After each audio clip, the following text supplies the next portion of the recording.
Hello दोस्तों, स्वागत है आपका मेरे यूट्यूब चैनल सेडलस चौधरी में। और मैं आपका होस्ट दोस्त Salil Chaudhary SSC CHSL typing test की कंप्लीट इन्फॉर्मेशन लेके आपके सामने हाजिर हूँ।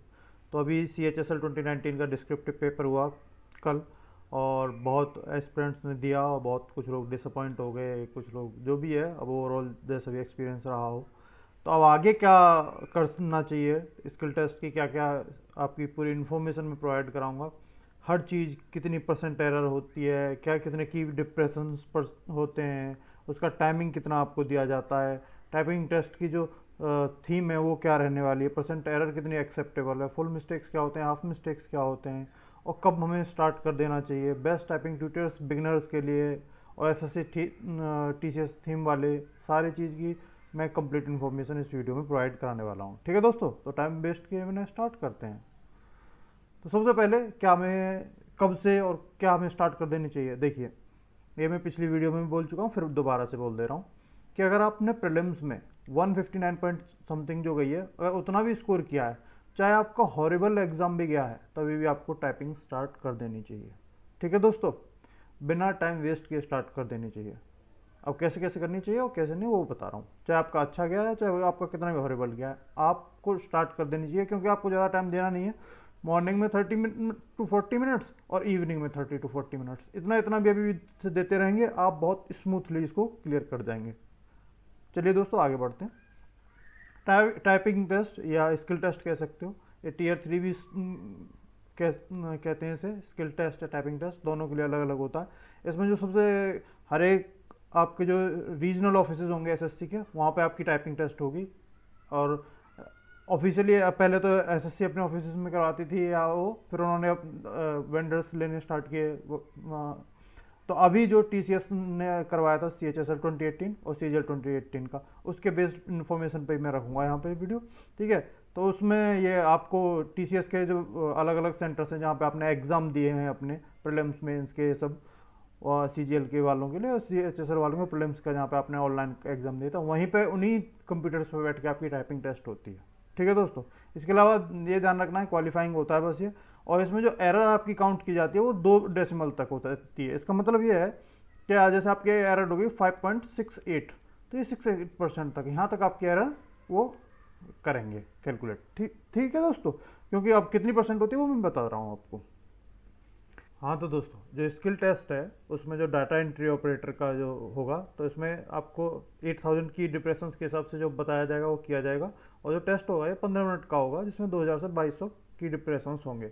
इसमें एक ध्यान रखने वाली बात चीज़ है कि कोई भी कैंडिडेट जो डाटा एंट्री ऑपरेटर पोस्ट चाह रहा है, वो कोई भी कैंडिडेट, चाहे आप किसी भी उसके हों कैटेगरी के, पीडब्ल्यूडी के या किसी के भी, आपको ये देना मस्ट है। अगर आप ये नहीं देंगे तो ये आपको पोस्ट नहीं मिलेगी, ये मस्ट है, ये ध्यान रखना। ठीक है दोस्तों, इसके बाद आते हैं, तो अगर डीईओ अगर कैग में अगर आपको चाहिए, तो जो स्पीड ऑफ वो है वो इतनी मांगी गई है, और ये 15 मिनट का होगा। इसमें इतने आपको इंग्लिश के वर्ड्स 3700 से 4000 की डिप्रेशन आपको करने होंगे।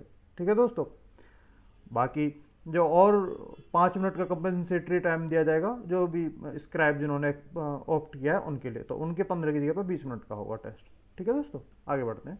जो एलडीसी और जेएसए पोस्टल असिस्टेंट और सॉर्टिंग असिस्टेंट उन सब के लिए है, इनमें दोनों मीडियम में रहेगी आपकी टाइपिंग, हिंदी और इंग्लिश। और जो टाइपिंग टेस्ट होगा ये आप देखिए, इंग्लिश मीडियम के लिए 35 वर्ड पर मिनट है और हिंदी के लिए 30 वर्ड पर मिनट है। ठीक है, और दोनों के लिए जो टाइमिंग मिलेगा वो 10 मिनट ही मिलेगा आपको। और जो एलिजिबल हैं या स्क्राइब लिया जिन्होंने, उनके लिए 5 मिनट एक्स्ट्रा मिलेंगे, तो उनको 15 मिनट मिलेगा वीएच कैंडिडेट वगैरह के लिए। ठीक है दोस्तों, तो ये हिंदी और इंग्लिश दोनों में रहेगा। बाकी और डिटेल और ऐड करके बता देता हूँ आपको।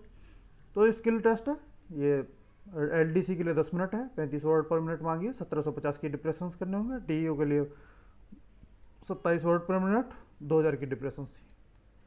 ये आपका हो गया सीएचएसएल 2015 वाले का ये इंफॉर्मेशन है। हिंदी के लिए जो एलडीसी में मांगी जाती है, इसमें 10 मिनट, 30 वर्ड पर मिनट या 1500 की डिप्रेशन। ठीक है दोस्तों, और आपको एरर जो निकालनी होती है वो इस फॉर्मूले के थ्रू आपको एरर निकाली जाती है, देख सकते हैं। जो आपकी परसेंट एरर एक्सेप्टेबल है, अगर आप डाटा एंट्री ऑपरेटर की बात करेंगे, तो ये यूआर के लिए 5%, एससी के लिए 7, एसटी के लिए 7, ओबीसी के 7, एक्स सर्विसमैन और बाकी और जो भी पीडब्ल्यूडी कैटेगरी हैं सबके लिए 7% है। ठीक है, सिर्फ यूआर के लिए 5% होगा। ओके दोस्तों, पोस्टल असिस्टेंट, सॉर्टिंग असिस्टेंट, इन सब के लिए जो एरर है आपकी टाइपिंग में वो 7% यूआर के लिए, बाकी सबके लिए 10% रहने वाली है। आगे बढ़ते हैं दोस्तों। तो एरर जो है होगी आपकी दो तरीके से काउंट होती है, एक तो होती है फुल मिस्टेक्स और एक होती है हाफ मिस्टेक्स, उसके हिसाब पे आपको होती है। ठीक है, और जैसे कोई भी वर्ड है वो अगर आपने छोड़ दिया तो एक एरर काउंट की जाएगी। जैसे ये मान लो वर्ड ही है, जैसे ये वर्ड ये आपने मिस कर दिया टाइपिंग करते टाइम, तो आपकी एक एरर मान ली जाएगी। या कोई चीज़ या गलत जगह इसकी जगह पर कुछ और लिख दिया तो आपकी एक वर्ड एरर मानी जाएगी, या कुछ एडिशनल या कोई रिमूव कर दिया तो वो भी आपकी एक फुल मानी जाएगी एरर। हाफ मिस्टेक्स जो मानी जाती हैं वो स्पेस आपने जहाँ ज़रूरत नहीं है, जहाँ उन्होंने दिया हुआ उसमें नहीं, आपने अपने हिसाब से एक्स्ट्रा स्पेस दबा दिया तो आपको हाफ मिस्टेक होगी वो। और जो अगर आपने थी और आपने नहीं दबाई तो भी हाफ मिस्टेक होगी। या फिर आपने वहाँ पे कैपिटल लेटर नहीं है और आपने जैसे यहाँ पे कैपिटल लेटर है और आपने नहीं लगाया तो वो भी हाफ मिस्टेक में काउंट की जाएगी। ठीक है दोस्तों, अब आते हैं कीबोर्ड की जो इम्पोर्टेंस है। लोग जो प्रैक्टिस करते हैं, बहुत से लोग देखा मैंने जो घर पे प्रैक्टिस करते हैं वो लैपटॉप पे लेंगे इसे और वो प्रैक्टिस करने लग जाएंगे। ये गलत तरीका है, क्योंकि इसमें आप बेशक से चाहे 40 भी ले आओगे वर्ड पर मिनट की स्पीड, जब वहाँ एग्जाम में बैठोगे तो वहाँ पर एकदम से आपकी ड्रास्टिकली घट जाएगी स्पीड और फिर हो सकता है आप ना कर पाओ। तो मैं यही कहूँगा, क्योंकि एग्जाम सेंटर में ऐसे कीबोर्ड मिलते हैं तो ऐसे ही कीबोर्ड्स पे प्रैक्टिस करें। अगर आपका लैपटॉप भी है तो कीबोर्ड मंगा लें, 200-300 रुपये का आ जाएगा, लगाइए और उस पर प्रैक्टिस करिए। पर ऐसे कीबोर्ड पर प्रैक्टिस करना, उसके लिए इस पर मत करना। ये कोई भी एडवाइसेबल नहीं है, कोई एडवाइस नहीं करेगा इसको, मत करना, बाद में आप परेशान हो सकते हो। इसलिए मैं कह रहा हूँ, और इससे करोगे बेस्ट रहेगा, आपको वो रहेगा, क्योंकि वहाँ पे वैसे ही मिलते हैं। अब ये है कि टाइपिंग ट्यूटर जो बेस्ट फ्रीली अवेलेबल है। बिगिनर है, आपने कभी टाइपिंग वाइपिंग नहीं की है तो टाइपिंग मास्टर आता है जिसका इंटरफेस कुछ ऐसा होता है, ये आप देख सकते हैं। तो इस टाइपिंग मास्टर्स पे आप जाके प्रैक्टिस कर सकते हैं। बिगिनर आपको बिल्कुल बारीकी से पहले एक वर्ड से प्रैक्टिस कराएगा और 15-20 दिन आपने प्रैक्टिस कर ली इससे, 15-20 दिन, तो आपको ऑलमोस्ट आइडिया लग जाएगा पूरा कि कैसे आपको टाइपिंग करनी है। और ज़्यादा टाइम नहीं देना आपको, मॉर्निंग में 30-40 मिनट्स और इवनिंग में 30-40 मिनट्स, इतना भी देंगे। इस पर प्रैक्टिस करते रहेंगे, 10-15 दिन में ही आपको काफ़ी आइडिया लग जाएगा और 15-20 दिनों में काफ़ी आप स्मूथ हो जाओगे इस पर। अगर आपको बेस्ट या फिर कहूँ एसएससी टीसीएस थीम बेस्ड बिल्कुल जैसा उसमें एग्जाम में आता है वैसा टाइपिंग ट्यूटर पर प्रैक्टिस करनी है तो सोनी टाइपिंग ट्यूटर आता है। और जो एसएससी में आपको मिलेगा वो कुछ ऐसा इंटरफेस मिलता है जहाँ पे आपको कुछ ऐसा पैसेज दिया हुआ होता है और ऐसे इसमें जब आप टाइप कर रहे हो तो यहाँ पे आपको टाइपिंग किया हुआ मटेरियल दिखता रहता है आपको। हालांकि जब आप देखोगे वहाँ पे जब देते हैं तो ये स्क्रॉल करके करना पड़ता है, ये माउस से नहीं होता अपने आप ही, ये पकड़ के लाना पड़ता है बीच बीच में, तो थोड़ा बहुत टाइम लगता है, इसीलिए प्रैक्टिस करते रहते हैं। तो वही सेम थीम है इसकी ऐप की, तो काफ़ी कुछ आप घर पे प्रैक्टिस करके जाते हो तो आपको वहाँ पर कुछ नया सा नहीं लगता है, इसलिए ये काफ़ी ठीक ठाक सा लगा था मुझे।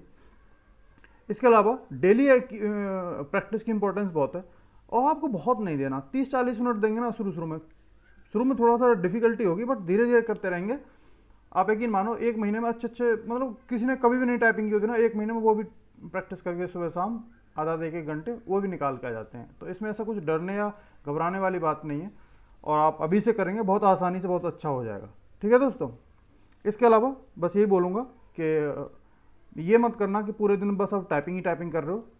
लिमिटेड सुबह 1-आध घंटा दे लो, शाम को 1-आध घंटा दे लो, बाकी टाइम में आप जो भी CGL का पढ़ रहे हो या किसी भी और भी एग्जाम का पढ़ रहे हो जिसका भी आप प्रिपरेशन कर रहे हो तो उसकी करते रहो आप दिन में, बस सुबह शाम इसका भी देते रहोगे। अभी टाइम है आपका कम से कम 3 महीना, तो कम से कम अभी आपका रिजल्ट आएगा, उसके बाद ही स्किल टेस्ट होगा, तो तब तक आराम से थोड़ा थोड़ा भी देते रहेंगे, आपकी प्रैक्टिस होती रहेगी और बढ़िया हो जाएगा। ठीक है दोस्तों, बाकी अगर आपको डेली करंट अफेयर्स के MCQs की फॉर्म में प्रैक्टिस करनी है, आप मेरा टेलीग्राम ज्वाइन कर सकते हैं, जिसका जो लिंक है डिस्क्रिप्शन में दे रखा है। वहाँ पर डेली में जो भी बेस्ट वो होते हैं MCQs की फॉर्म में डाल देता हूँ। इसके अलावा 10 दिन के जो करंट अफेयर्स की सीरीज है वो मैंने स्टार्ट कर दी है, हर 10 दिन की, महीने में सिर्फ 3 वीडियोज़ आया करेंगे और 6 महीने के भी करने होंगे, टोटल 18 वीडियोज़ में हो जाया करेगा। आपके करंट अफेयर्स की मैं जिम्मेदारी ले रहा हूँ। स्टैटिक GK भी सीरीज स्टार्ट कर दिया हूँ। इसके अलावा अब डेली इवनिंग में टेलीग्राम पे ही इंग्लिश की वोकेबलरी सीरीज भी स्टार्ट किया हूँ, तो वोकेबलरी में भी आपकी डेली वहाँ पे MCQs मिल जाया करेंगे, उससे अच्छी प्रैक्टिस हो जाया करेगी। ठीक है दोस्तों, करते रहिए तैयारी दोस्तों, मिलते हैं फिर, तब तक टाटा बाय बाय।